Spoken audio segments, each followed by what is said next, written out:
welcome to Manu Forti Ministries presents Common Genius, Uncommon Destiny. I am your host, Reggie Key, and today I have with me Jay Creekmur. Jay, welcome to the show, man. Thank you, Reggie. Appreciate the invite, man. Absolutely, absolutely. You know, we've known each other for quite some time now, since college, and we've stayed in contact, caught up with one another. Of course, Facebook, social media helps us do this. And I saw something recently that was like, I got to get him on the show. So I'm gonna start with that and congratulate you on your recent promotion to assistant principal. What level of what grade level are you at now? Thank you. I'm the assistant principal of Windsor Middle School, and that is 6th through 8th grade in Windsor, Virginia. Okay, that's a critical juncture too. That's like the formative years right there. And I know that you have a heart for students. I know you have a heart for minority students. I know you have a heart for males, minority males. Clearly, because that's who you were. That's who we were. And so that's how we typically tend to operate. What we identify with and the struggles that we had that made our lives how they were, whatever things that we dealt with that were issues, we then look to correct it. We then look to help others who came behind us. And in truth, that's the crux of what we're going to talk about today, because that's really tapping into your genius. And so with that being said, I want to start off the interview with a simple question. Jay, do you consider yourself to be a genius? Yes, I do. I am working on tapping into it better, but I do. And one of the reasons why I do consider myself to be a genius is that I have been able to excel in pretty much everything that I've attempted. Anything that I put my spirit in, my mind in, and really developed a passion for, I've been excellent at it. And those things that I haven't is because I haven't put the passion and the work in, but still know that I'm capable of that. So you said one word twice. That's actually a part of the way that the Lord gave me this equation for unlocking genius is a 3-part equation. And the first part is passion. Right. So, and you can have multiple passions, and even, the second part is talent. You can have multiple talents, and then your purpose we'll get into later on. But yeah, the passion, man, is what drives everybody. But I'm going to approach passion from a different perspective, the same way that I hope to address genius from a different perspective. It's great that you already see the genius on the inside of you, but by and large, Jay, most people don't. Most people have this misunderstanding of what humility is, and they try to make sure that they don't think too highly of themselves, get a Kanye complex. But in truth, the other side of humility is just as important, and it's not thinking too lowly of yourself either. You have to know who made you, which is God, and then how he made you. He fearfully and wonderfully made everybody in his image and likeness. And so if we don't begin to understand that, then the humility part gets messed up, because now we're shortchanging ourselves, we're second guessing ourselves, because we don't realize that we've been put on this planet for a unique purpose that nobody else has. Even with even with twins are going to have different, they're going to manifest different purposes in life. And so we got to know what those are, because you can't begin to impact somebody else until you know what you have to impact them with in the first place. Absolutely.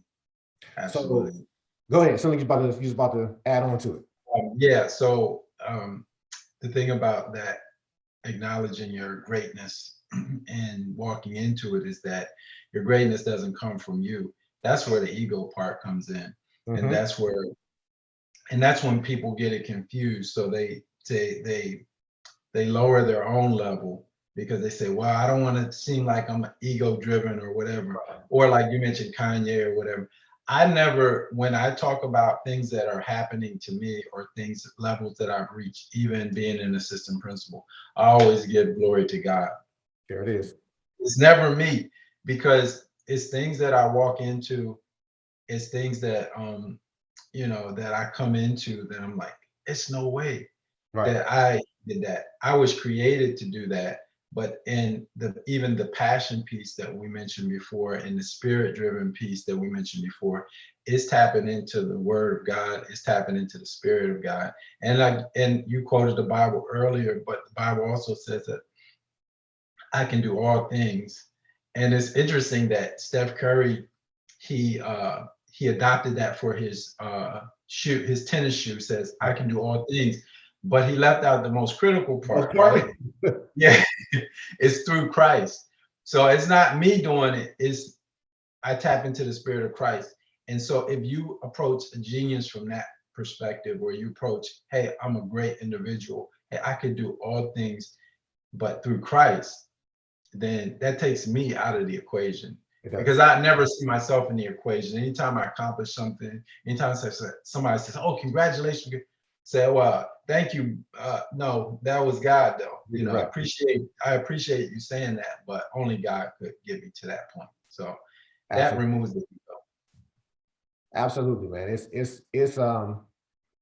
It's a reforming. Like, you know, repentance is about, it's not about sin. It's about renewing and changing your mind on a thing. And when I got to this place where I was like, hey, look, every good idea that I've ever had was not my own.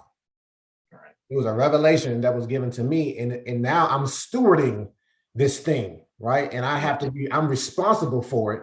And that part, you know, God clearly sees something in each of us that he even bothers to give us anything of his and say, hey, look, I need you to nurture this, just like with children, right? Yes.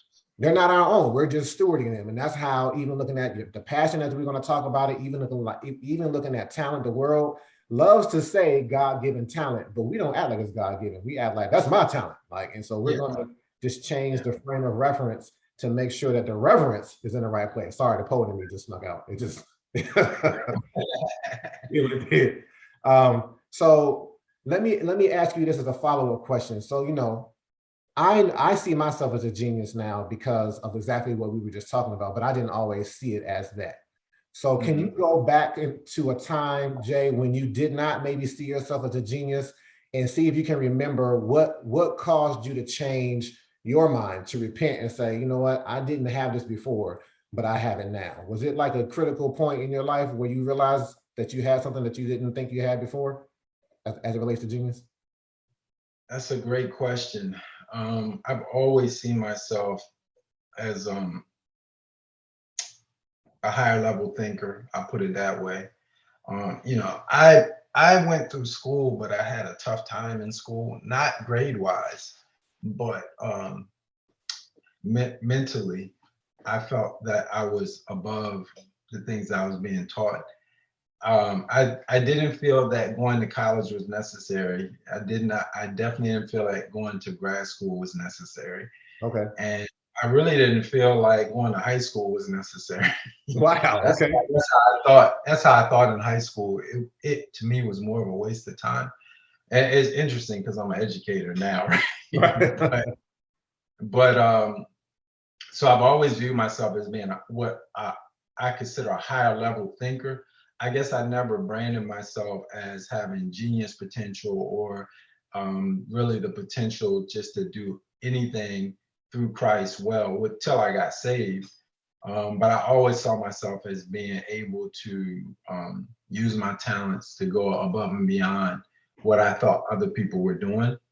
Or I thought whenever I saw somebody else doing something great, I always felt like I could do that. There's no reason why I can't do that as well. So I would say maybe around in my mid 20s is when I first started saying, you know, I believe I'm I'm different than everybody else. And for that reason, I've always had a very tight circle. I don't have a whole lot of people that I would consider a friend. And I just connect with people on very specific things.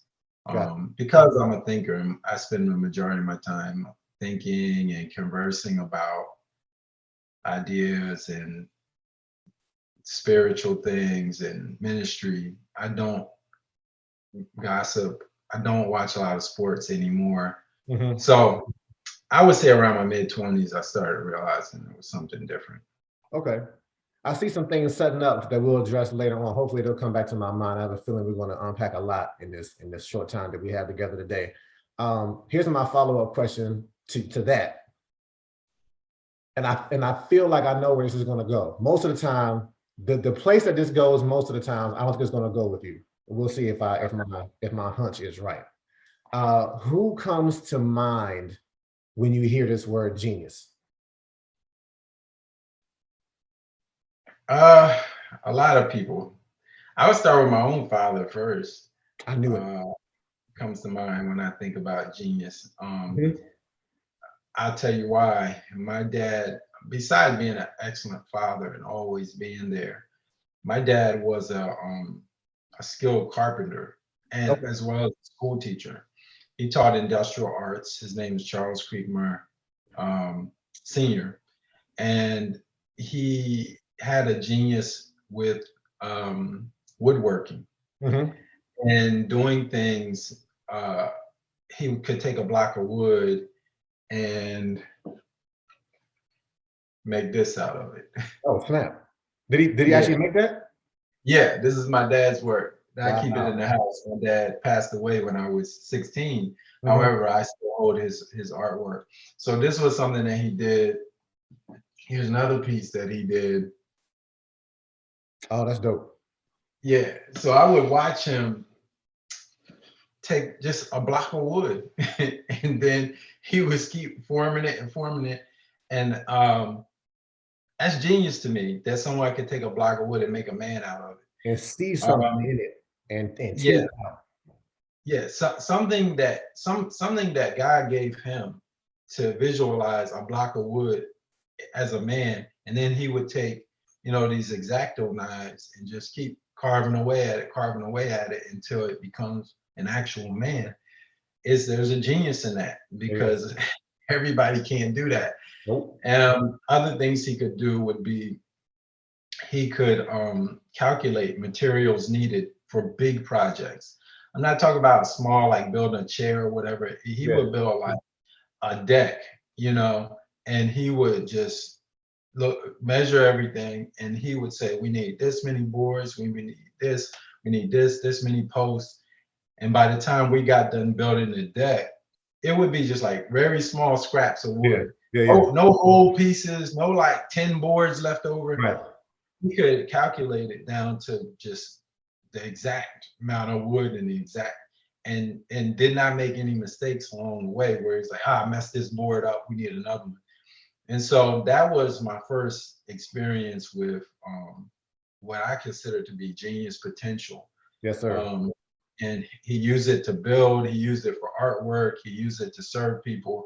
He did renovations in the church, he did work in the church, and he just helped people. And so that was my first experience with genius. That's the first person that came to my mind. And I knew, because I know something about you and your brother, I know how much you venerate and honor your father. And I know how much you are aware of the legacy that you have, and that's a responsibility that both you and your brother embrace.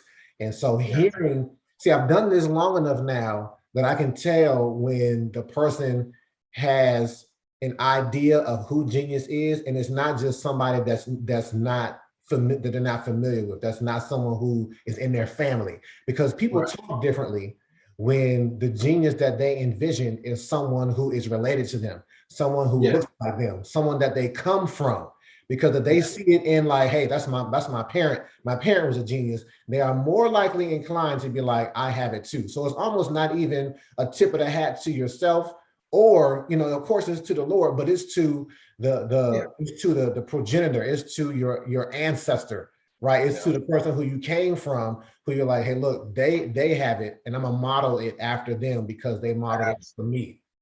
Spot on. I just was talking to my wife the other day about me, and she recognizes that I can basically fix anything, um, and just construct things and everything that I do. And so the other day I was talking to her. I said, that comes from my dad. And Yep. I just went on to talk about my dad and how my dad was like a master carpenter and a builder, but he could also fix things too.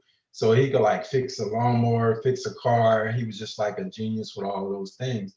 And so I and it's through the bloodline, because I've never studied on, you know, like manual labor. I worked with my dad for a period of time, so I got some training there. But then he passed away when I was 16.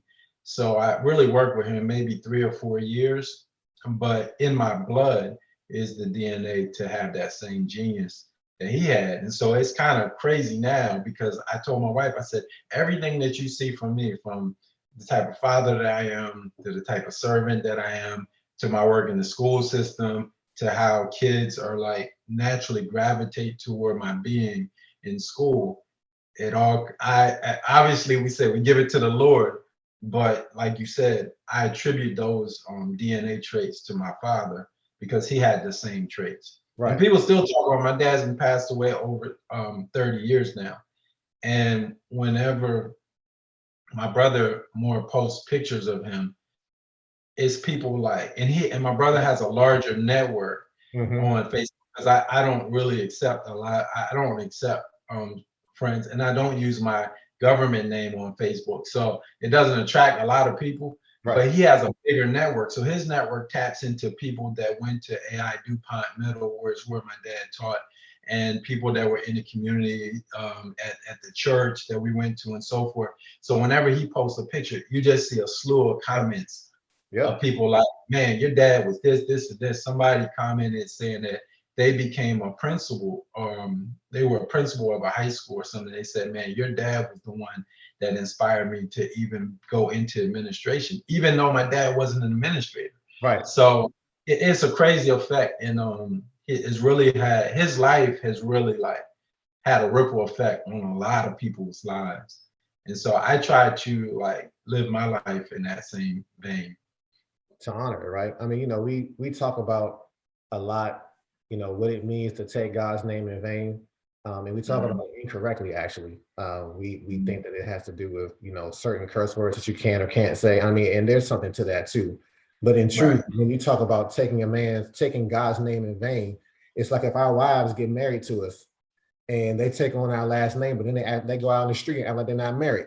They act like they got Right. their old name, right? They operate under their maiden name, like just doing stuff that does not show any connection, any covenant with Right. us. And that's what it means to take God's name in vain. We say that we're Right. Christian, but then we don't act Christian at all. We Yeah. don't espouse Christian principles when it comes to other people. And that's the true measure, right? And so that's taking God's name in vain. And so what I hear you saying is that you've been careful to not take your father's name in vain. Again, going back to legacy. And it's pretty Yes. cool because, we talk about giving God back, giving God the honor, when in truth, the reason why we give God honor is because he gave us so much in the first place. Like the things that you get from your father didn't just come from your father. They came from God. Like God is trying to establish something unique and special in our individual lineages.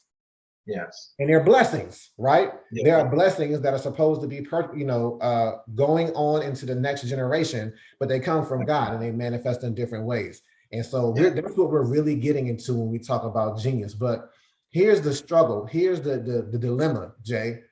You had a good model so that you could say, this is where this comes from. I recognize it. And, even in you modeling your father in the short time that you had with him up until 16 years of age, most of the time when we talk about which one of these two things is influencing how a person becomes a person. Is it nature or is it nurture? Is it inherited or is it taught? But for you, you have that rare combination where it was both. It was nature because it's inside of you, and nurture because for the time that you were with your father, you were able to emulate what you saw in him and receive of him. I mean, impartation is real, right? If you hang around someone long enough, you're going to pick up something from them if they're deliberate, whether they're deliberate in teaching it to you or not, because there's a thing of impartation, receiving something of someone just by being around them and being influenced by them. And so you have both of that going for you. Absolutely. But many people don't, right? And so here's where it gets interesting, Jay. When I talk to most people, when I say, hey, who comes to mind? It don't matter whether it's elementary, middle school, high school, grown folk. When I say who comes to mind when you hear this word genius, I'm gonna give you a chance to guess who it is.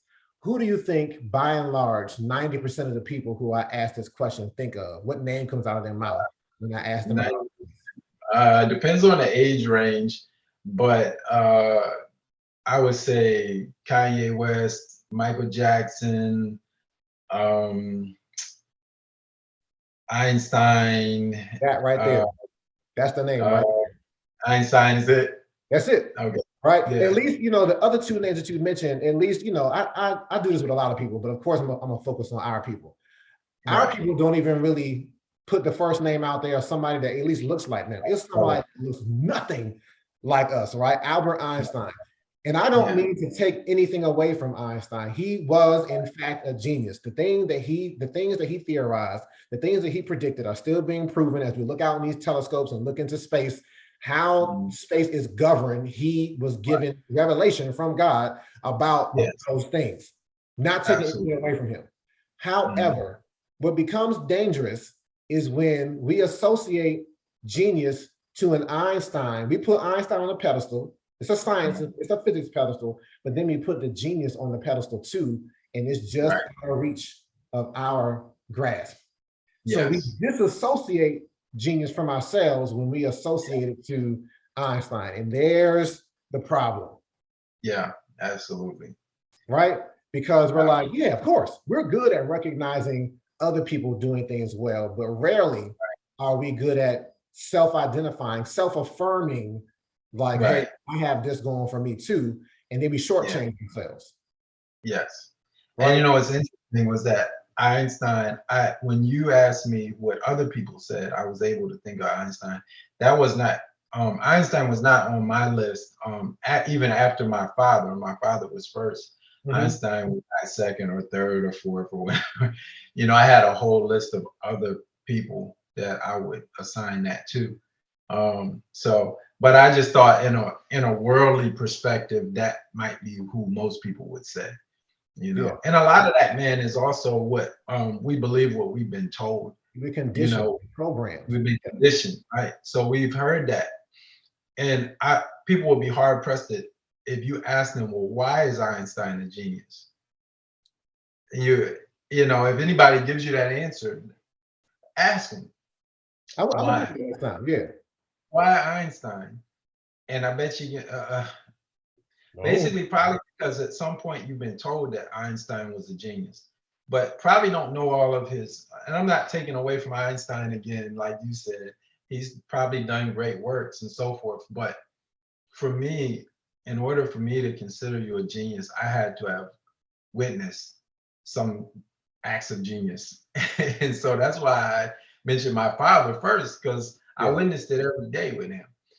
Einstein, I couldn't tell you a whole lot about, only the things that we were taught in school or whatever, but I would have had to actually have seen something to say he's a genius in my eyes.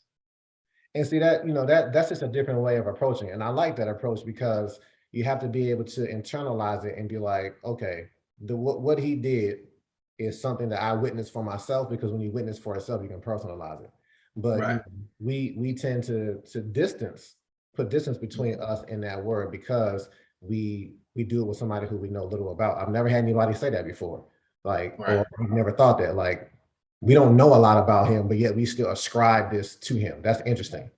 And so, speaking of ascribing things to Einstein, I have a quote that I want to say to you. You may have heard it before, but I feel like it perfectly encapsulates the issue that we're talking about right now. Okay. And it purportedly comes from Einstein. Of course, Facebook checkers are saying otherwise now. It doesn't matter who it comes from, honestly. The content of the quote is what's most important. So I want to say that quote to you if you're cool. All right. Yeah. So let me know if you've heard it before, and let me know how it hits you. How do you process it? What is it saying to you? Okay. Here it is. If you judge a fish by how well it can climb a tree, it'll spend its entire life thinking it's stupid. I've heard that before, with different organisms or different animals. I think it was same quote, but it was, if you judge something by something else. Yeah, so I've heard that a variation of that. And basically what that means is that how it hits me is that Man, it's a very deep saying. It's layered, yeah. Yeah, and that's kind of like where my disagreement with traditional school has come in, is because traditional school really attempts and does its best to just throw you into a category or Yes. what we say is a box. And Yep. so that box, it strips away from your natural genius Yep. and it tries to basically create a mold of the same mold, but Mhm. different people who don't Yep. exactly fit that mold. I never fit that mold in school. And so I always had problems in school. Hmm. And I was not a big behavior problem, but I was um, like a low key behavior problem because I would question everything. Yeah, yeah. And I wouldn't do certain assignments. And I would say, well, why, what's the purpose of doing this? Those are the type of questions I would ask it mostly in high school. Um, and so what that quote is basically saying is that we're judged on certain criteria in school, we're judged on certain criteria in society, certain models of things that people have put out to us to brand us as being successful or as Hmm. being smart or as Hmm. being a genius or as being talented or as being whatever. And so we have, through time, from the time we were small, we start watching television, we start going to school, we start listening to other people.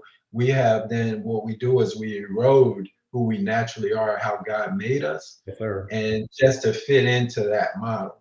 And so what happens is if you don't fit into that model, because God might not have made you to fit into that particular model, Hmm. then that's when you start downgrading yourself. Oh, I must not be smart. Yep. And a lot of people fall into that because they think. So I think some of the most. I was at the school at my school last week, and we had a problem with the HVAC system. The air conditioner broke down, Hmm. and so it was extremely hot in the building. We called the HVAC professional. He came in the office and he started breaking down what the problem was with the HVAC. Yep. That guy could have been speaking Chinese, man. He was talking all this stuff and he was explaining it in depth. I could not understand a word he said. And then at the end, he said, man, in layman's terms, I got the problem fixed. Call me if you need anything. Yeah. Yeah. But basically, he was a genius at that.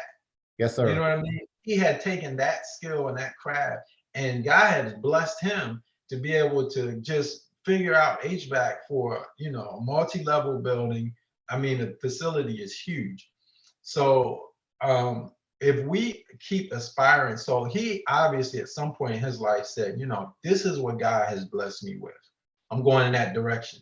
And so now this guy is like the extra HVAC professional for the whole district, Yeah. basically. Yeah. And so, yeah, but if he would have tried to fit in to be like, say, hey, I'm gonna be a pro basketball player, you know what Mathematician I'm or saying? something like. Yeah, or what somebody else said, this is how you got to do that. Hey, you got to go to college, or hey, you have to do this, and this is the way that you're going to be successful. Then he probably would have been scratching his head a lot Yeah. longer. And he probably wouldn't have reached that potential of genius because that's a level of genius what he was talking. So that's basically what that quote says is that we can't judge ourselves by what other people and the Never should. expectations that other people put on us and the expectations really that the world puts on people in general. Yep.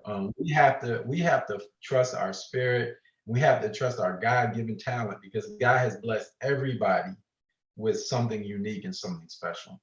So most So of the that's how that quote hits me, man. That's one of my favorite ones. that hits you several places. I mean, Yes, I feel like you got a nail gun. You just like clink, clink. Like most of the time, man, most of the time people I say like you nailed it, right? But you nailed it in several places, though. You nailed it. bro. Man. Because listen, because I've been in the school system for Hmm. 26 years. Hmm.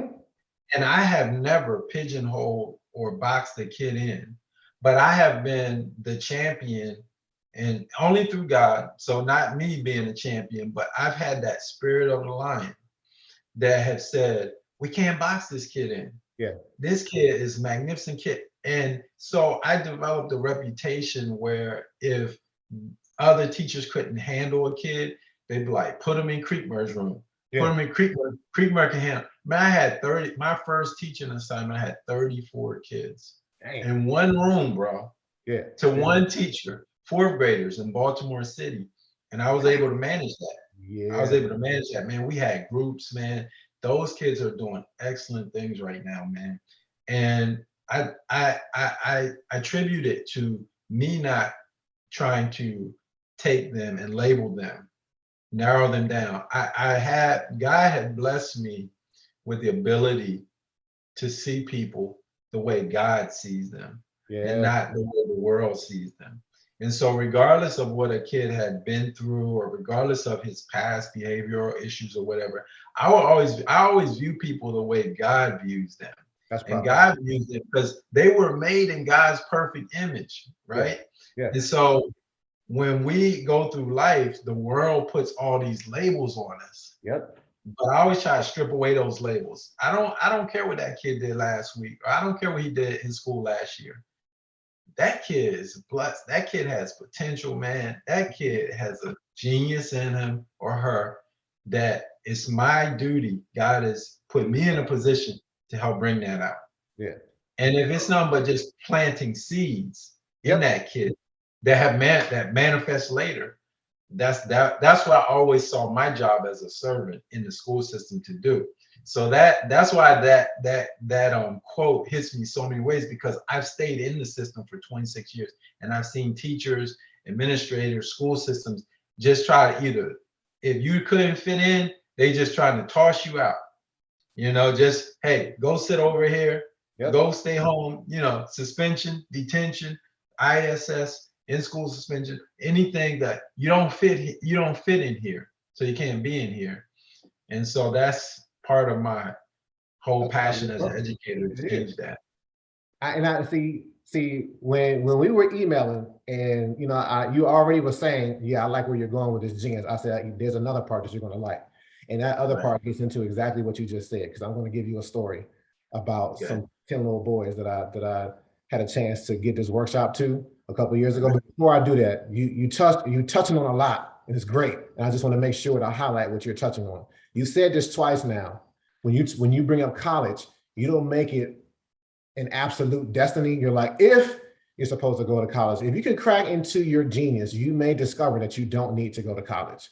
If you do see, well, I still need to go, then knowing your genius is going to help you choose your college major better. That's what it started with me, because I used to work in financial aid.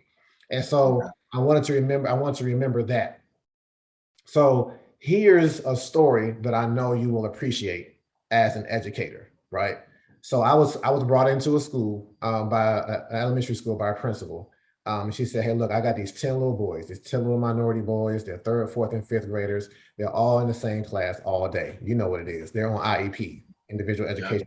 We would have called it special ed back in the day. She's like, can you just talk to them? Like, can you just spend some time with them for the rest of the year, week by week? And I said, sure. And I had some content. I was workshopping this material. So I said, I'm going to talk to them about them being a genius. So a couple of things happened when I sat down and started talking with these little boys. So first and foremost, came in there and said, hey, look, you're geniuses.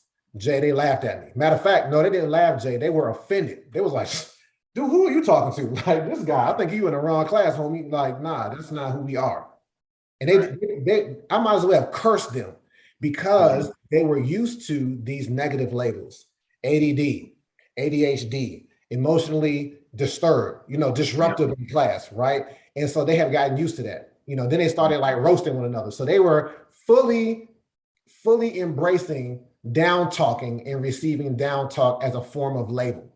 And so, just to pause parenthetically right there, the reason why this is so important to me that we begin to outside of knowing our names, we should say, after my name, I'm a genius. And so that way, when somebody puts a label on us that's less than that, we will not receive it. Yes. Because if you know who you are, you won't let somebody come through who has prejudice, who has bias, who is discriminated against you and putting a label on you to make their world make sense. Yes. You won't receive it. You'll be like, nah, no thanks. Because I've had labels put on me. I'm sure you've had labels put on you. Absolutely. I've had labels put on me that people look at me and say like, okay, yeah. Like when I went to University of Delaware, somebody came up to me like, oh, you're here on a scholarship, you must play football. I was like, no, actually, I'm here on merit-based scholarship for computer engineering. And I just watched their mind just kind of implode. Like, yeah, shift your paradigm. Not everybody that has this frame and has this skin color is doing things for athletic reasons or getting funding for athletic reasons to go to school, right? So I'm all about making sure, and you know how critical that is for African Americans, because I'm about to get hyped.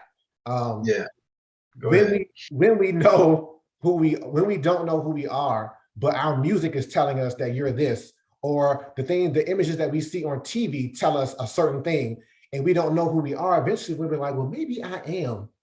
Maybe I am like a thug. Maybe I am like a drug dealer. Maybe I am an athlete, and we begin to limit ourselves. We allow the limitations to be put on us, and then we end up cutting off. Like, this is what killed Tupac to me.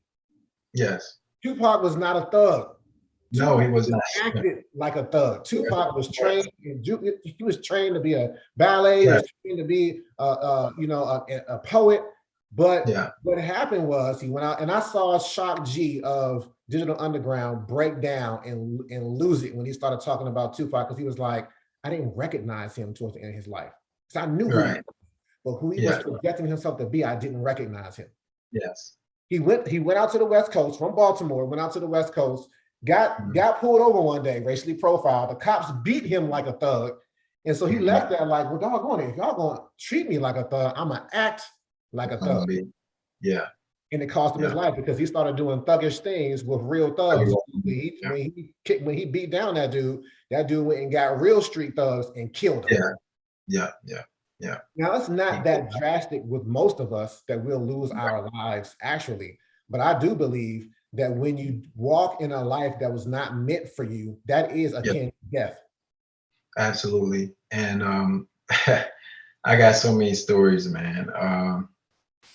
So I did prison ministry. I still do in New Jersey at East Jersey State Prison, which is a maximum security facility, formerly known as Rahway, most famously known as the original place where they shot Scared Straight. If you remember that documentary, Scared Straight, the original one, they filmed it there.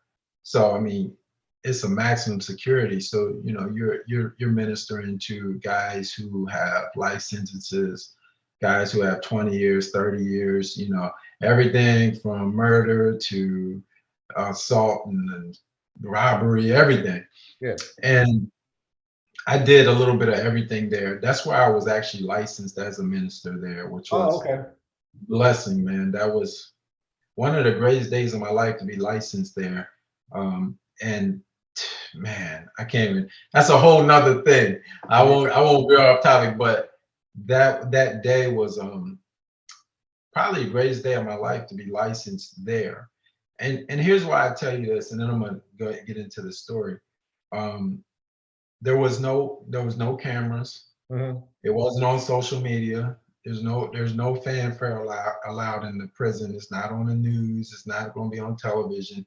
It was me, my wife, my daughter, my mother, a good friend of mine named Tim McCrary, and about 250 quote unquote inmates, which are my brothers, in Christ, and all dressed in khaki, man, and just standing room only, man, just applauding what God was doing in my life at that time, which was the greatest day of my life. But I had the opportunity to counsel men. And in order to effectively counsel them, we had to go back into their past. In the majority of cases where a guy had turned to the street or to live a life of crime or to commit a crime was in the school system. He became discouraged. He had labels put on him. All of these labels you're talking about, special ed, emotionally disturbed, behavioral disorders. And I did some counseling, but I also did some tutoring because I'm an educator. So I had guys come to me that were in the college program that they had there. And I had one guy in particular come to me and he said, man, I don't know how to do this. I don't know how to write an essay. They're asking me to write an essay. I said, you do. I said, you do know how to write an essay. I said, it's all inside of you. And he gave me the title. I said, tell me what the topic is. And I said, let me ask you some questions. And I basically just asked him a couple questions. Mhm. And he was writing the essay, but verbally. Yeah. When he got done expanding on the questions that I was asking him, I said, "That's your essay, man." And he said, "What do you mean? What do you mean?" I said, "You just told me." I said, "All you have to do is write it down." Right. This guy had no deficiency in reading, writing, but he had been convinced Told. from the third grade, he told me. I said, "Man, let's pause. Let's stop with the tutoring." I said, "Man, where did you go to school?" Start asking questions. Yeah. He said, in the third grade, I was labeled emotionally disturbed, behavioral disorder. He said, my grandmother raised me. She didn't know any better. She just signed everything that they said. She said they had me in classes with like 5 kids. And then everybody was just fighting and everybody was just acting crazy and wild. And he said, and I believed at that time, like I must be dumb. Like I must not be smart because I'm here. And he carried that, man, for like 40 years. He carried that. So here this guy is in his early to mid 40s, and he got into this college program where he would get his associate's degree, and he didn't think he could write an essay. He didn't think he could put it together in his mind. Yeah. And I had to rewire that, man, because I had to really say, and this guy wrote so beautifully, man. When I reworked that, I said, man, you have all. I said, now listen, when we were done, I said, now that didn't come from me. All I did was ask you a couple of questions. That came from you. You had that in you all of those years. Yep. When you were running in the street, he got into robbery and assault. And so when you were running in the street, I said, you had that in you all the time. So I have a ton of stories like that where people have allowed other people to convince them that they're not smart or that they're not worthy of a genius status or that they're not capable of doing things. And so they fall into that life. It could be the school system. It could be through the media, because I have a lot of, who the biggest, in terms of school system, middle school, the biggest behavioral problem now is not boys. It used to be like boys fighting and stuff. Now it's girls. Yep. You know why it's a lot of girls fighting now? Television. And I broke that down to my girls one time. I said, what are you watching on TV? Well, they got the Mean Girls Club. They got the LA Wives of this, and they got this, the Housewives of this. And on all of these shows, what do you see the females doing? All they're doing is bickering at each other, fighting each other, loving hip hop. They after each other's men. And these girls start to play all that out in their actual lives. And so it's one reason why I don't watch television in a sense that I don't watch show. I watch like something specific. Like if I want to see a movie, I'll watch that. Yeah. Or if I'm into a specific show, I'll watch that. I don't watch like all of the shows because I do believe that they brainwash. They do. They strip you of who you actually are. So that was a long-winded answer, but no, man, it's right up the vein of, and that's why even without knowing the wealth of, you just kind of got surface level, but I knew that was there with you because I just, like I said, I've known you for a while and I've seen how you respond to things, and so I knew this would be. I'm like, man, I don't know why I didn't get you on this show sooner. So that's my fault. But you're here now, and I'm happy that you're here. All good. It's all good because this media. So when I break down this quote, it becomes, I see it so clearly. It's an image in my mind, and it becomes a metaphor, because this tree that this fish is trying to climb represents these systems, these various systems that exist that say you need to act this way in order to be accepted in life. And then I also see that there's a person off screen that's telling this fish that's coming by every day and saying like, hey, you ain't climbed that tree yet? Oh, okay. You know, you got to climb that tree, right, in order to be accepted. Like, this is what you need to do. And it's like, I don't know anybody on this planet, Jay, that will look at a fish and not know that it belongs in water. Yes. Like, you know where this thing belongs. You know that. And I also see this, I see it like an island tree, like a palm tree. And so there's water like right by the shore where this fish is, but everybody is too busy talking about what they want the fish to do that they don't just pick this fish up and put it in the water. Because if you put this fish that God streamlined and put gills in and put fins on, if they put it in the water, you're going to see its genius come alive, literally in front of your face. And you try and get in the water and catch that fish. If you can, you're not going to catch it in its element, in its lane. You're not going to be able to get it. But you know, over time, these systems, because they're, you know, there's a need to have certain people, you know, there are caste systems in the United States, whether we want to admit it or not. And so when these caste systems begin to put us in certain places, it's so that certain people can advance and certain people do not. Absolutely. And that fish, you know, I mean, answer me a really simple question. What happens if that fish stays out of water for too long, Jay? Oh, it's going to die. Yeah, it's going to die. And it's going to, before it dies, it's going to be painful because it's going to start flopping around out of its element and trying to operate. When a fish is flopping around like that, it's trying to operate in its natural sense. That's good. So it's flopping around because it's trying to swim, right? But it's not in its element. So the same thing, circling back to what you said about Tupac. Tupac was a fish out of water.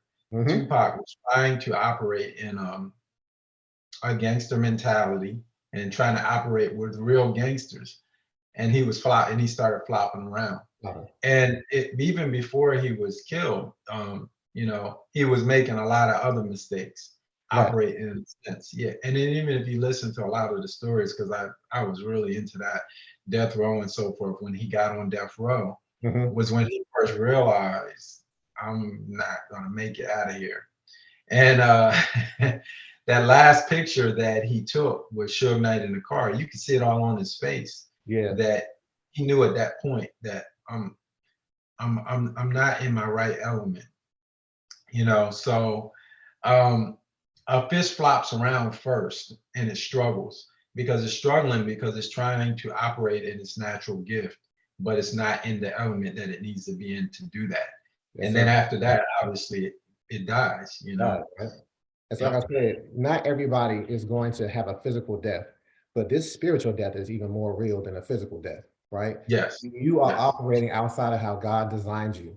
And that's the thing that concerns me, Jay. When I look around, I see genius dying around me. And I feel like God has put me in a place to revitalize, resuscitate, and resurrect the dying genius that I see around me, right? And so, you know, and it's good to just, I feel like I'm just arming and equipping people, not just for themselves, but that now I've had people when they leave. I had a guy who I talked to just yesterday who heard this workshop, and then he heard somebody in a room full of people being lauded as a genius, and he was like, time out though. Like everybody in this room is a genius though. And the dude felt that the dude that was being kind of raised up was kind of taken aback. And I'm like, you don't have to be intimidated when you know your genius and you see somebody else operating in their genius, because that's another thing that as Black men, we do have that put on the inside of us, where if I see you doing your thing and thriving and being successful, I'm intimidated. Right. Like, oh, nah, it's supposed to be me. I've been in that, and I had to stop myself. Like, why am I intimidated? Does this Black man is doing, you know, he's a year or two older than me. He's getting recognized for going to college. And I'm sitting there like, oh, I should be bonding with him instead of going the opposite direction. So that was a repentance moment for me in my life as a young man. Because, you know, again, what you just talked about, the most dangerous message is the one not heard, if that makes sense. Media doesn't say verbatim the things that you talked about, like that you see on these shows, but it's just the imagery. And it's just a suggestion that's really subtle and ubiquitous and like insidious, really. It's really dangerous when the stuff is not being said. Like you said, I don't even think anyone ever told us that put the name Albert Einstein and the title genius in one sentence. I don't think I've ever heard that, but it's just something that's been implied and is all around us that then it starts to program us. So that's a bit of a tangent. Let me get back to these boys though. So, you know, again, I'm going to talk to them about this 3-part equation that God gave me: passion, talent, and purpose. So the genius part didn't go well with them, but I knew that if I asked them this one question, I could get them to respond.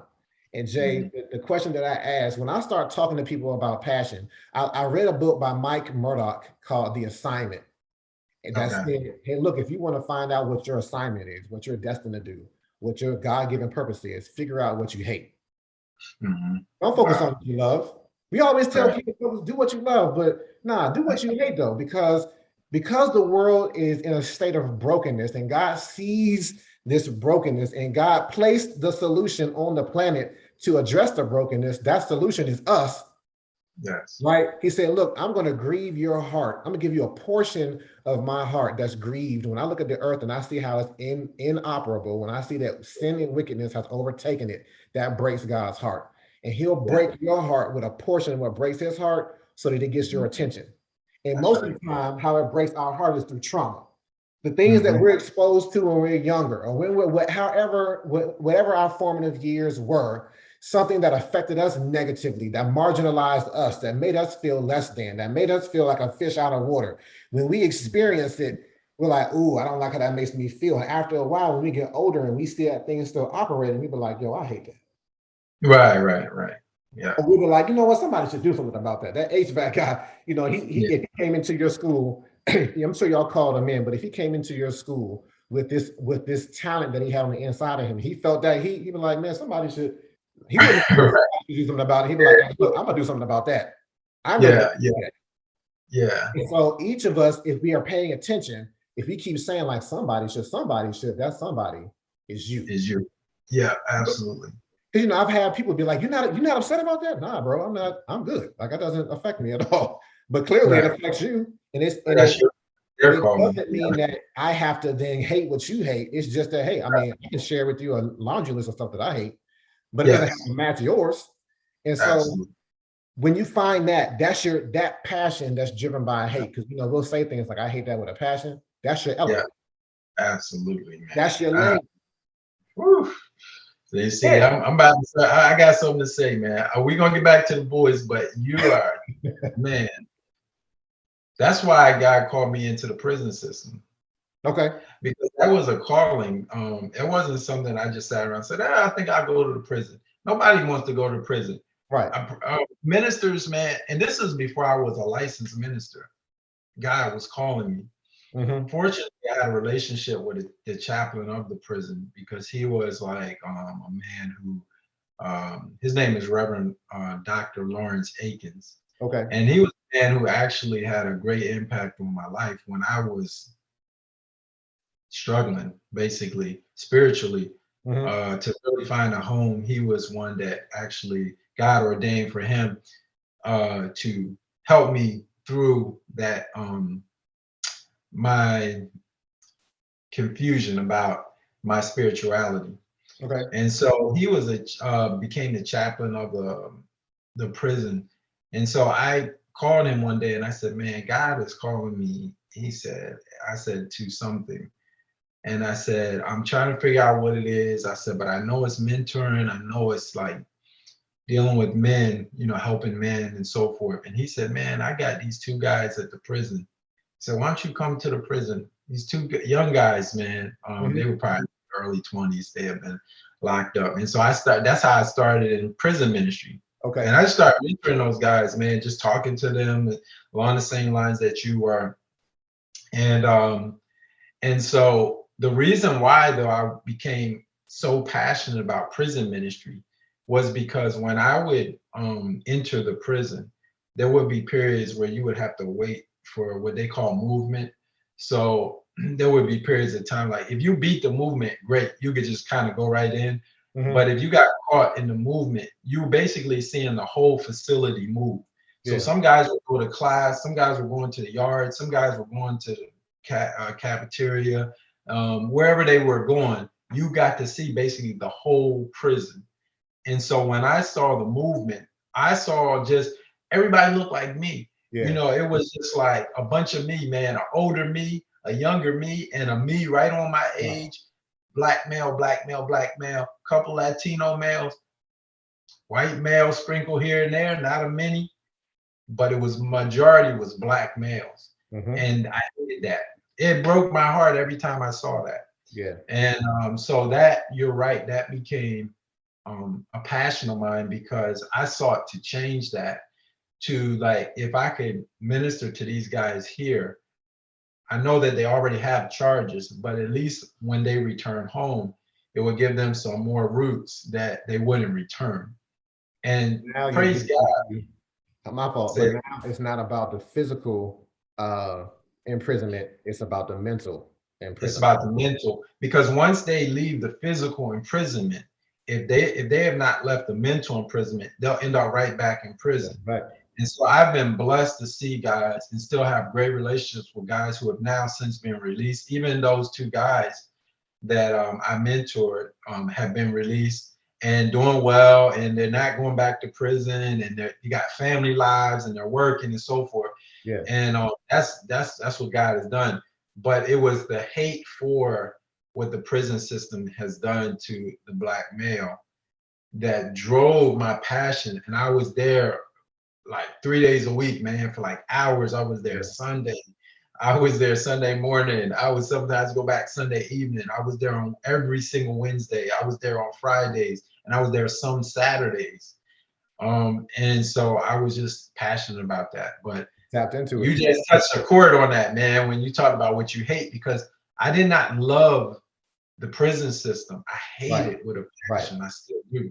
You know, but most people, like you said, they run from what they hate. Yep. And so we didn't get a lot. We're trying to recruit ministers that I knew on the outside. Hey man, you come into prison, man. Nah, there's no big pulpit. Ain't nobody shouting, hey, praise the Lord, brother. Hey, brother, that was a great sermon you did. You know, they're not on Facebook like, oh, pastor, you really preached it. You preached that thing. Right. You don't get that. You basically, you preaching, and you get guys that looking at you and they're really contemplating their existence. And that's the greatest glory. And then you get guys that will write you a letter saying, I appreciate what God gave you because that was right what I needed. But you don't get a lot of the the accolades and recognition. No accolades. Let me ask you this, Jay. Did you get paid for that? Man, the Lord has blessed me. But no, not a dollar, no, none of that stuff. So there's no offering, there's no love offering for the preacher, none of that stuff. But that's who I am anyway. I don't want that for doing God's work. So the reason why I teach you that is because when you tap into your passion, you will not care if you get paid. It has nothing to do with it, right? Like you will. When you start figuring out what you hate, the thing that you hate is never small. It's always going to be a system. It's always going to be something large, but you will not care. You will not care if you get paid for it or not. You will not care. You will literally have your David and Goliath moment. Like, yo, nobody going to do it. This dude been talking smack about God for 40 days. Nobody's going to do anything about it. I got you. And no matter whether your impact, whether you feel like it's small or large, like, my wife likes to say, like, how do you eat an elephant? One piece at a time, right? Like, you won't care how big it is. You will go at it, and you will go at it with fervor, though. It'll be gas in your tank. I'm either going to plow through this thing, or something's going to move. Something's going to change when I start addressing this thing, because you tap into something that nobody can deter you from. Absolutely. And so this is so critical, though, because it's this getting the fish back in its lane. So in this element in the water. So getting back to the boys, right? So I know that I can ask these boys one question that'll galvanize them. So I said, okay, you don't see yourself as genius, that's fine. Tell me what you hate. And these boys was like, you serious right now? The teacher's in the background like, oh my gosh, who is this man? Who will we let come into the midst of us, right? And what do you think? You already said this earlier. These boys who could never agree on anything, what to play, when to play, what to eat for lunch, how to eat, whatever, where to sit, never could agree on anything. Always arguing and fussing and fighting with one another. But they all universally told me the same thing, that they hated. And you as an educator know what it was. What do you think they told me? School. They was like, we hate school, Mr. Key. Now what? And I was like, I'm so glad you said that. I said, and because they was looking smug, like, we done messed your whole workshop up, haven't we? I said, no, you didn't, actually, not at all. You want to prove my point. I said, look, if you understand that the thing that you were put on this planet to fix is the thing that you hate, then what you're telling me by your own confession out of your mouth is that you are future educators. And they was oh, snap. And I said, why are you getting quiet? They start backing away. I said, no, come closer. Yeah, their mouth just got expanded and blown. So I was like, all right, let me explain this to you. Let me break it down for you so you'll never forget this, because I'm planting seeds, like you said earlier. Yes. I said, look, there are 8 different ways to learn, 8 different learning styles. At most, though, you're only being taught from 3. Oh man. And if you don't speak one of those 3 languages, this information that you're supposed to be getting in Yeah. school is going to come off like it's coming from another language. And you're like, I don't understand what he's saying. I Yeah. hate this place, because you're going to feel like a fish out of water, and you're going to Yeah. begin to be marginalized and pushed to the side, so that the other Yeah. people who speak one of these 3 languages, whether it's auditory, visual, or you're a logic left brain thinker, that means the right brain thinker is out of there. That means the Yeah. person who's a kinesthetic learner who has to move. A lot Yeah. of our athletes are Yes. kinesthetic learners, which is why they excel on the field. Yes. They Absolutely. move and they get this Yeah. information and they can process it. But if you're told every time you move, sit down, be still, dang it, okay. If Yeah. you're an exploratory, expeditionary learner, you got to feel stuff, but you're told keep your hands to yourself. I'm Yeah. like, Yeah. dang it, like I can't get this information because they're Yeah. suppressing my learning style. So that's a big part of it. But I'm like, Yes. look, though, you said this. If instead of running away from the thing that you hate, you realize that you've been equipped and go towards it and say, you know what, I'm gonna go to school and I'm gonna get educated and I'm gonna Yeah. turn my learning style into a teaching style. Yeah. Now, when you go into a classroom and there's another kinesthetic learner, you can speak directly to that person and they won't feel marginalized. Now, if our teaching staff reflects all the 8 languages, maybe even the school system can begin to change things around so that all the kinesthetic learners have a kinesthetic teacher. And Yes. all the intrapersonal learners, the people who learn better by themselves. I think you're an intrapersonal learner, not an interpersonal learner. But Right. again, you're not. I'm not that way. I don't like learning when there's a whole bunch of people talking around me. I got to have quiet. I got to be focused. I can do this on my own. Can you just give me another room, right? Yeah. But when you begin to Yeah. allow the system to change versus trying to push out the people who don't fit this raggedy, broken system. Yeah. Yes. Yes. Then Yes. now you're equipping people, you're empowering people to go into the world and cause change and make things better and contribute and feel like they belong. Absolutely, man. So I started by saying that, I recognized that I was a different level thinker, probably around middle to high school. Mm-hmm. I got a lot of trouble, believe it or not, in middle school for the same reason, but I was still on the National Honor Society, the National Junior Honor Society in middle school. Mm-hmm. I was able to like function in that realm, but I really didn't enjoy it. And when I got to high school was when I started basically just rebelling against it. I did enough in college and so forth. I started speaking out against it. So I did not enjoy the school system. I guess I enjoyed my college years because I went to HBCU, Lincoln Mm-hmm. University, Pennsylvania, and but I did not enjoy my grad school experience. I I went through the grad school experience only to become an administrator because you can't be an administrator unless you have your master's degree The and your means to an administrator. end. So it was kind of an ends to a means. And I said, I have to do this to impact on a greater level. Yep. But no, I did not enjoy schooling because of what we're talking about now. And so I went into it knowing that I could be a catalyst to change that.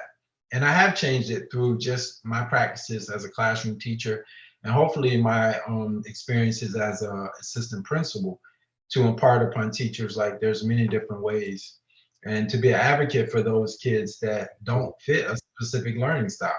Yep. Because I've had kids in my class say, um, they didn't want to learn it. They didn't want to be in a group.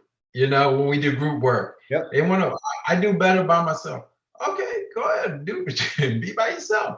Yeah. Oh, or if it's like something that I've set up as an individual assignment, I've had kids say, "Is it all right if I work with, so and so?" Yeah. Hey, man, go ahead. Y'all get together in the back, do your thing. I've always been flexible like that because different people learn different ways. Yes. And so when you get out in society, if you want to become a successful entrepreneur, sometimes you may do it by yourself, but sometimes you may work better. Hey, me and you go together in on this. Let's do 50-50 on this. Or you might bring in a group, a whole conglomerate of people. Yep. So that was my problem with the school system was trying to make me fit in and trying to make me read this book and that book, and I didn't really enjoy it. You know, the books that people term as classics, Right. were not classic to me. And You speak. know, Yeah. they speak to me.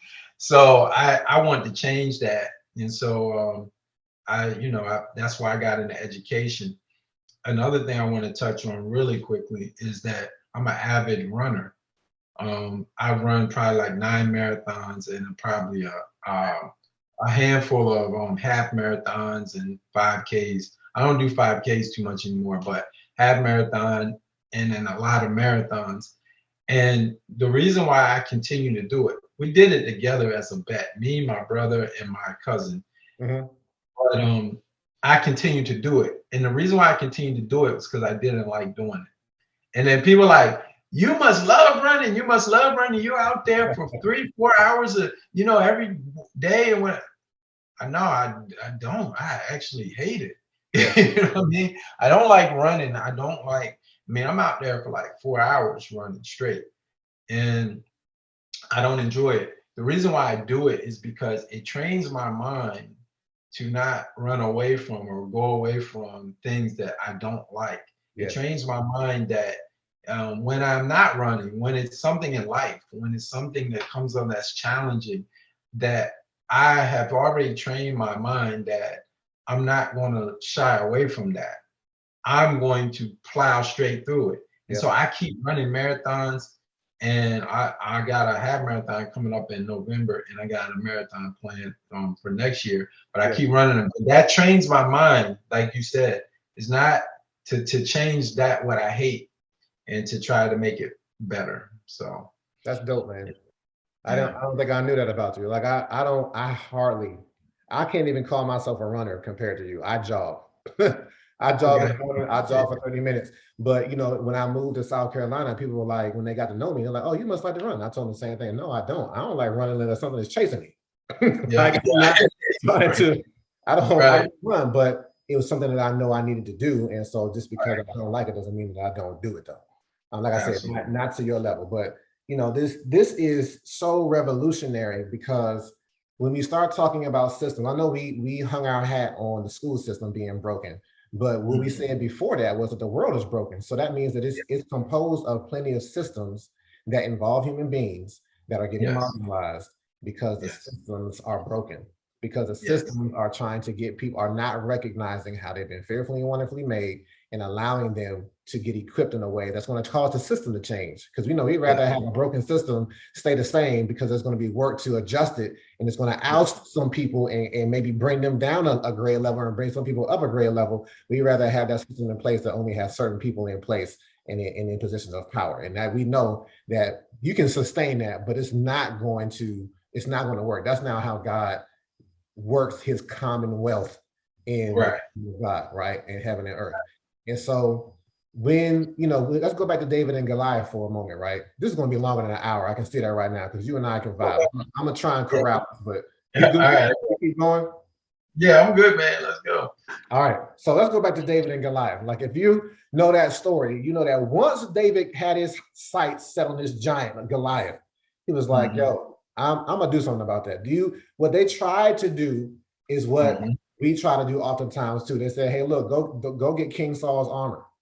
Yeah, yeah, Like, yeah, yeah. nah, this don't fit me, bro. Yes, yes. Like, nah, don't Yeah, give me that. Like, give me yeah, that slingshot though. yeah, I yeah, feel lions and bears watching my father's sheep with his slingshot. Give me that. I know what to do with that. Give me yeah, 5 smooth stones and I'm gonna show you something. Right. yeah, And that's important to know what is it that you're good at that you can pick up, that's common to you, that you can yeah, pick up and use to address the thing that's broken that you hate. And David knew, like, if I go at it with that, then I'm gonna die. Nope, we're not doing that. And absolutely. that tool is our talent. Yeah, When we understand what our God-given talent is, then that's our purpose in life. Our purpose in life yeah, is to identify our God-given talent, recognize right. it as a tool to be utilized to address the thing that's broken on this planet that Yeah, affects us in a way that we hate. Even, Yeah. I used to talk to kids about, I wouldn't talk to kids about HVAC, but when I came into workshops for schools, I would talk about the custodian. I'm like, look, y'all come in this school every day, scuff up these floors, and then the custodian comes in here and renews this floor and makes it shine like ain't nobody ever laid foot on it. I was like, that's genius. Because they Yes, know it the is. skill, they have the skills and they have the tools to address Mhm. this thing and to make it and to renew it and restore it every day. That's genius, Yes, right? absolutely.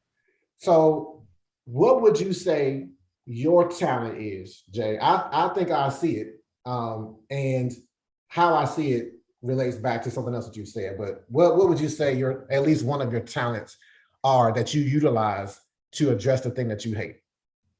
Wow, that's powerful, man. When you talk, because God has blessed me with so many Mm-hmm. gifts, talents.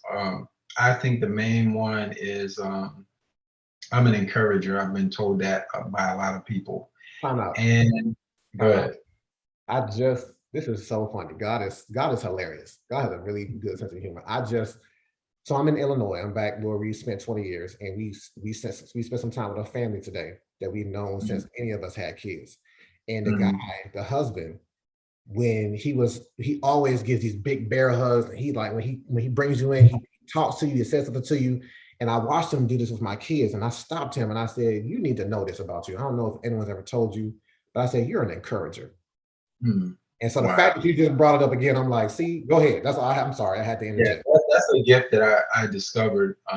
I've always had it, but I've been told that by so many people that I'm an encourager. Another thing that God blessed me with is that I'm an effective communicator. So I've been blessed to be able to take anything that you want to know and get you and put it in a way that you can understand it. And that has been probably my most valuable gift in terms of ministry, my Yeah. most valuable gift in terms of being an educator is that I've been able to effectively communicate to kids and communicate things that are not always easy to communicate and things that are not always easy to receive. God has blessed me with the gift to be able to find a way that everybody can understand it. And those are the two, I would say, spiritual gifts that God has blessed me with. There's Yeah. other things like music and sports. I'm athletic, but I always go toward like the inner gifts. And Yeah. those are two, encourager and communicator. Um, when people, I get a lot of phone calls, random, and I get a lot of text messages, random, from people that just like, um, can you can I call you for a second? And Hmm. there are people that I know, but that I don't always talk to on a regular basis. But they see something, they want to talk to me about different things. I get a lot of that on the job where my wife will say, man, I'll be like, I'm on my way home, and then I don't come home for another hour and a Yeah, I half. know you're not. Yeah, I'm like, well, this is what happened. Somebody came to me and caught me, and they needed to talk. And as a minister, I stop. I'm going to talk to them. Not going to say, oh, I got to leave. I got to go home, because that's what I believe is God put me in a position to help somebody. And so, and anytime somebody comes to me with an issue or problem that they're going through, I'm always encouraging. I believe in the power of the Holy Spirit. So Hmm. I don't believe that we're doomed to any situation. Nope. And so I'm always telling people the positives in their situation, the positives in them, and encouraging them that they have the God given ability to overcome that situation. Hmm. And that so that's where but whether in the school system talking to a kid, I've dealt with kids that this past year that were like basically non-readers, and Yeah. they're like, I had a kid tell me, I'm dumb, man, I can't, you know. Oh, that hurt. And he said, I'm dumb, I can't. And those were his words. He Yeah. literally said, I'm dumb, I can't read, man, I can't. Man, listen, yes you can. And I said, if you spend as much, I said, reading is not something that is here or not. I said, something that you develop. And I said, the reason why you may feel like you're behind as a reader is because you haven't spent as much time as maybe another kid has reading. I Yeah. said, if you put in the work and you put in the time, you can be just a fluent reader as anybody in here. You just have to spend time doing it, You know right? what you But said earlier? You said like, look, those books didn't speak to me. Put a right, book in front of somebody that speaks to them and their yeah, experience and their history and who they are. They'll be interested. yeah, yes. And that's man, so many stories, man. And that is the case, man. In a lot of our schools, the stories, the books, the history books don't speak to our kids. And I've had kids totally turned off. I don't like history, whatever. Why don't you like history? Oh man, I just don't. And you know what? I broke down to my kids, and I don't even teach history. But I said because I was famous for doing a lot of sidebars because Yeah. it doesn't have to be just, hey, we're gonna learn how to write this or we're gonna learn how to do a essay or whatever. It can be educating in different ways. And so the kids were telling me they didn't like history class or whatever. And I said, give me your history book. And so kid went in his book bag, pulled out his history book. And I said, I want to show you guys something. And I turned to the back page, or it was the front page. Okay. The front page of every textbook, history book, has the people on it that wrote the history book Yeah. and decided what information goes in the book, what they're gonna take out, what they're gonna put in. And so they were like, "Why are you going to that page?" I said, "This is the most important. These are the most important pages in the whole book." Yep. And they were like, "Why? Why do you?" I said, "Look, Fluke." I start flipping pages. Okay, they see a bunch of people. I said, "You see anybody that looks like you?" Not one person, man, Right. looked like them. And I said, so now we're gonna go through this history book. I said, we talking about, you know, slavery. You know, we got a Harriet Tubman in there. Then fast forward, and we got MLK. Mm-hmm. Then fast forward, and then we got Obama. Mm-hmm. And that was kind of it, man. That was kind of it. And I said, that's why Yeah. you guys, are not having a great experience with history. And Absolutely. so those are my two greatest talents and gifts: encourager and an effective communicator. And Yeah. that's those are two. It was But I got obvious though, because you said, when you told me that you got put into a room of 34 students, that's a mhm, lopsided ratio, student to teacher ratio. But you didn't. It sounded like you didn't even break a sweat. Like, all right, I know exactly what to do, because you began to look at their learning styles, right? And so I've encountered a couple of people like you in the educational system, and I call you polyglots. I'm like, a mhm, polyglot is someone who speaks several languages, but it's not, mhm, I'm not calling you a polyglot from the way that the world defines it. I'm saying that you're able to flow between these learning styles and recognize them mhm. when you see them and say, nope, okay, I'm gonna speak, I'm gonna break this down for you in basic instruction, but I'm gonna break it down for you in a way that you'll respond to in your language.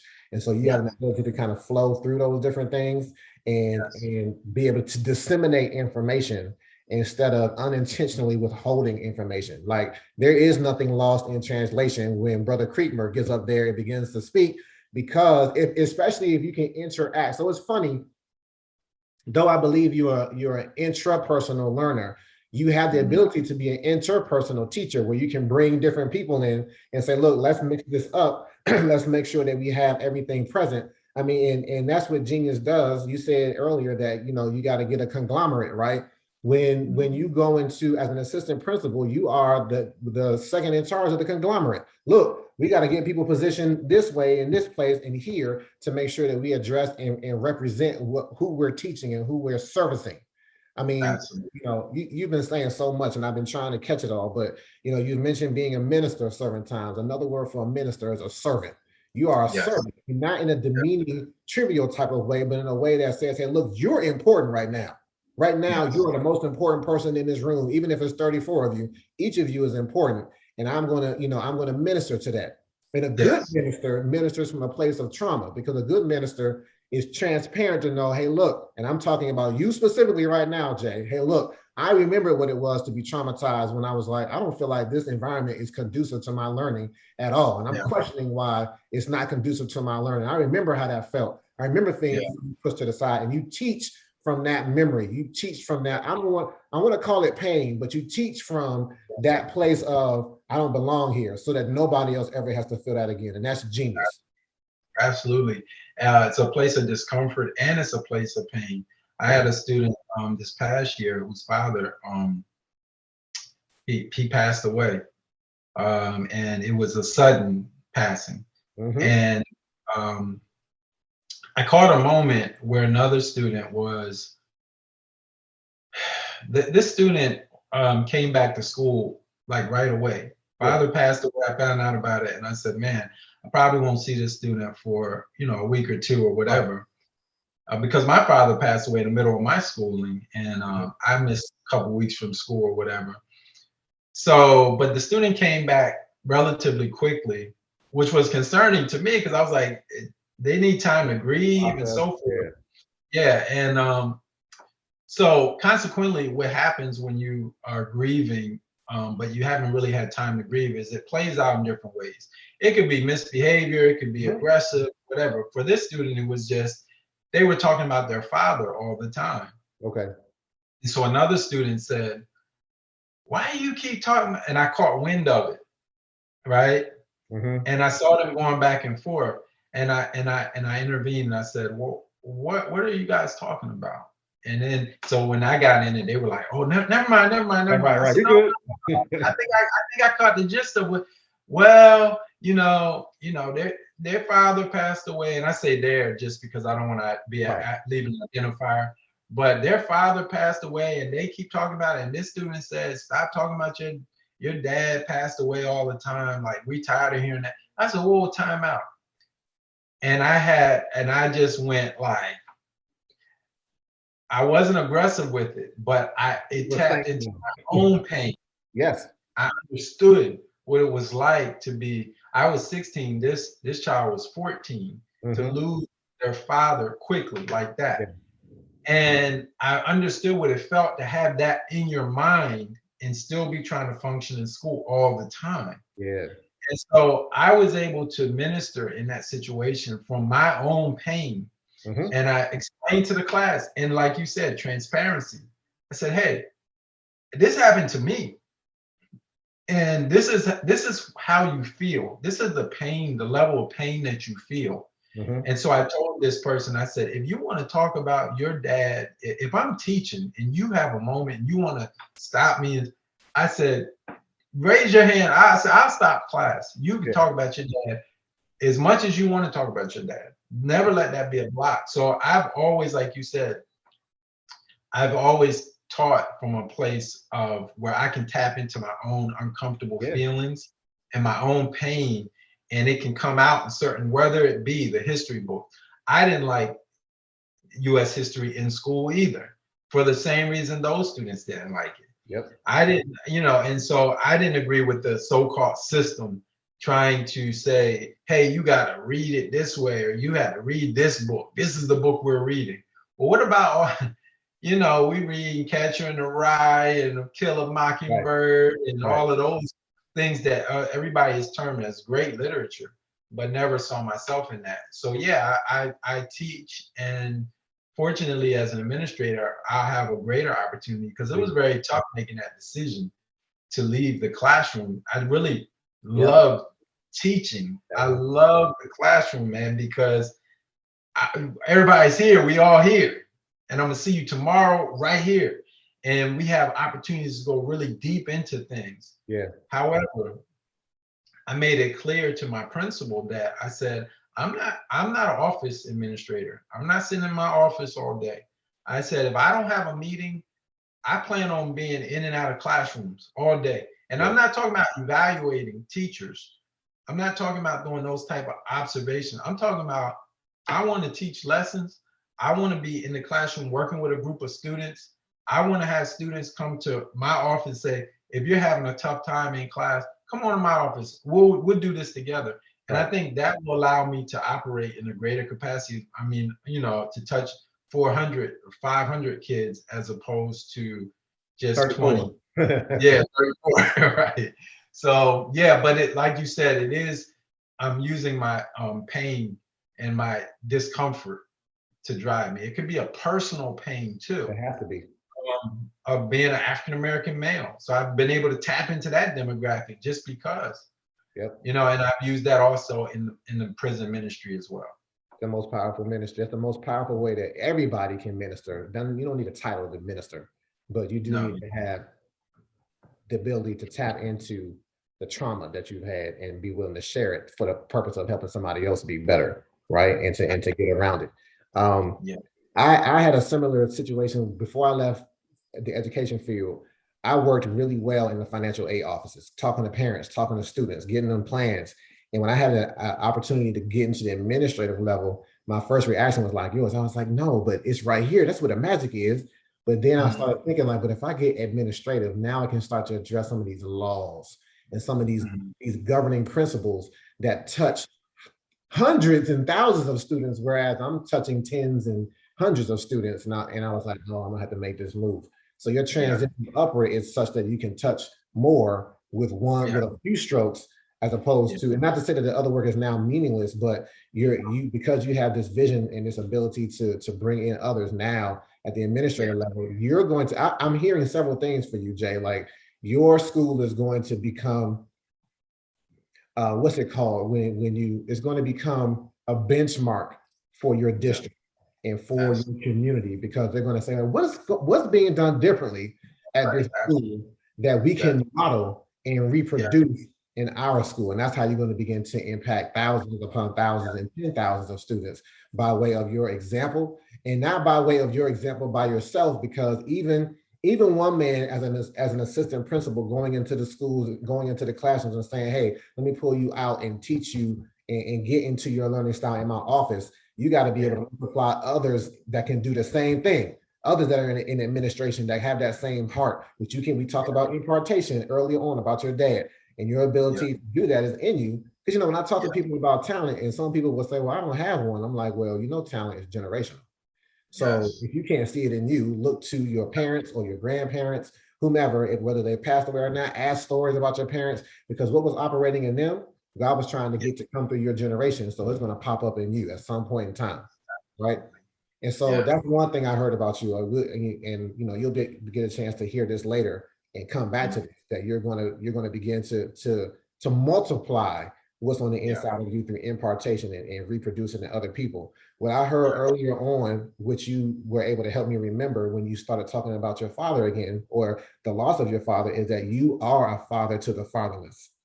You have been positioned just as Abraham was positioned, or Abram was positioned, to be a father of many. Like his name changed from father to father of many. And so because of that trauma that you had of losing your father early on in life, you can recognize it when you see it operating in people, and then begin to be a father to the fatherless within this position that you have. And in doing so, you're going to just continue to perpetuate the legacy of your actual father. Right. And so that's a beautiful thing to see happening. Yeah. Let me say this, because I know the timing is over, but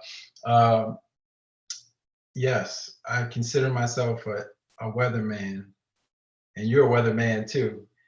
And when I say that, I don't mean a weatherman in the sense that we watch the news and the weatherman is meteorologist or whatever. I mean a weatherman in the ability that we have the ability and the tools God has given us to change the atmosphere, right? Actually change the weather, right? And so anytime I go into a building, or I go into a school, or I go into a classroom, I know that I have the God-given ability to change the atmosphere of the entire building. So I did it I was in a school 2 years. I've only been in Virginia for 2 years. And I changed the atmosphere not just in my classroom, but in the whole building. To the point that when I found out I got the call to be an assistant principal at a different school, there were people texting me. One teacher said that she was actually crying because I wasn't going to be there next year. And that's not from a place of ego. It means that God has given me the ability to go into places and actually change what's going on there. And so in the school that I'm going into, what I'm doing this summer is looking at the discipline reports, because the previous administrator left them. I'm looking at all the discipline reports, I'm reading them, and I'm getting kids' names in my head. And I'm saying, all right, I got to change this atmosphere. And some of the things are a lot of fighting, a lot of the things are some drug use, a lot of the things are some just being belligerent or yelling things or things like that. But I'm like, I'm going to be the agent of change, that this school won't have that stigma attached to it, that it's not one of the best schools in the district. It's everything is going to change, and I'm already claiming that because I know how God moves in my life. Yeah. That soon from the first day. And so when people tell me stories about the school, well, last year this kid, I said, oh, that's not gonna happen this year. And I said, oh, that's all gonna change. And they looking at me like, what? How you? Well, you know what? Because everywhere God has placed me, and every assignment is a placement from God. Everywhere God has placed me, He's placed me to affect the atmosphere in that place. And that's why God lifts us up. And say it again. What you said though is a phrase that I love, and it's a change agent. Because the change agent is like yeast. Like yeast, once yeast gets put into the lump not going to stay the same. The lump is going to rise to the occasion, right? And you know, God convicted me on this a long time ago. I got frustrated with one place that I was staying before I started working for myself, and I left. And he was like, well, how is the place going to change if you take out the change agent? And I was like, ooh, snap, I messed up. He's like, okay, just learn from this situation, because you know a portion of the change agent has to be left behind so that it can continue to change, because God is going to continue to move us. By me getting moved to the Carolinas from Illinois, I was like, when that happened, it creates a void that he's like, I'm going to multiply what I put on the inside of you, because it has to continue, and that work has to continue to be done.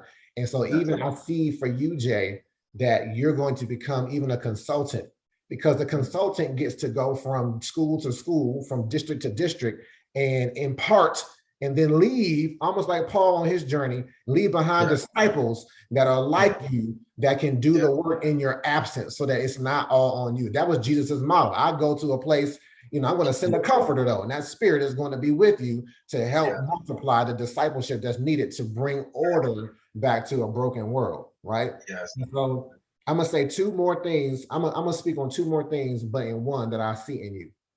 Okay. You mentioned that you are a good communicator. You mentioned that you are an encourager. And this word was mentioned earlier, but I'm gonna mention it to you specifically. You are very prophetic in how you operate, because prophets in the Old Testament, they were seers. Prophets created schools of prophets to reproduce this spirit of God that allowed them to speak things into a circumstance and call things out that be not as though they were. Prophets will multiply so that not just their voices being, because at the end of the day, a prophet should be a reflection of what God is on the inside of them and his voice on the inside of them. That's when you know a prophet is speaking from God's voice and not their own heart. And when that's true, then God's voice gets multiplied in the earth, so that that prophetic voice can begin to resonate and bring the earth back into its original state and how it's meant to be. And I see those two things in you as two sides of the same operation, and that is the prophetic. You're going to begin to impart, you have imparted to people, and you've done so in a way that is effective with words, as a good communicator that allows people to be changed into a new creation, a new creature, separate from whatever their past has been before them. Man, the words say, where two or three are gathered in your name, he will be in the midst. Yes, sir. Brother, I'm gonna tell you, I'm in a period of fasting right now, and my fast ends Sunday night. I'm in the book of Revelations now, and my wife and I are doing this fast together. And so reading Revelations, and last night we're reading chapter 19, and it mentioned that the prophet's job is to testify to what Jesus says.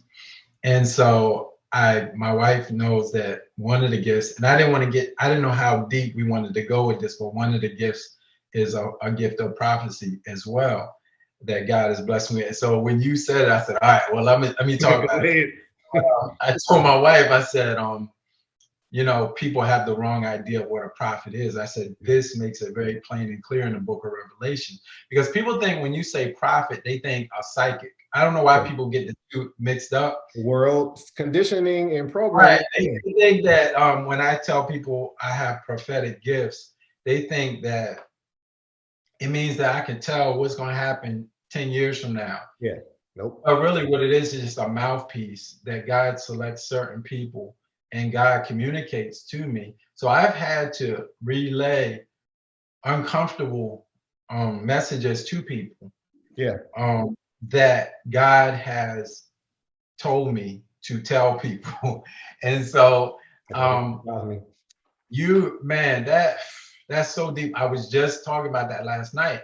And I told my wife, I said, it's uncomfortable. I've had to tell friends things that nobody else probably would have told them. Right. But God told me to tell them that this is where he was trying to get them to be, or what he wanted them to stop doing, or what he saw, the vision that he saw for them.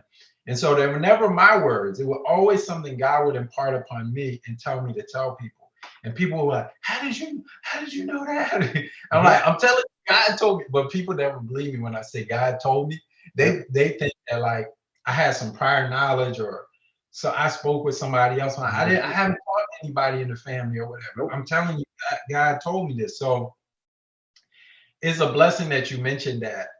But guess what? God, yeah, I didn't tell myself, God told me. Right.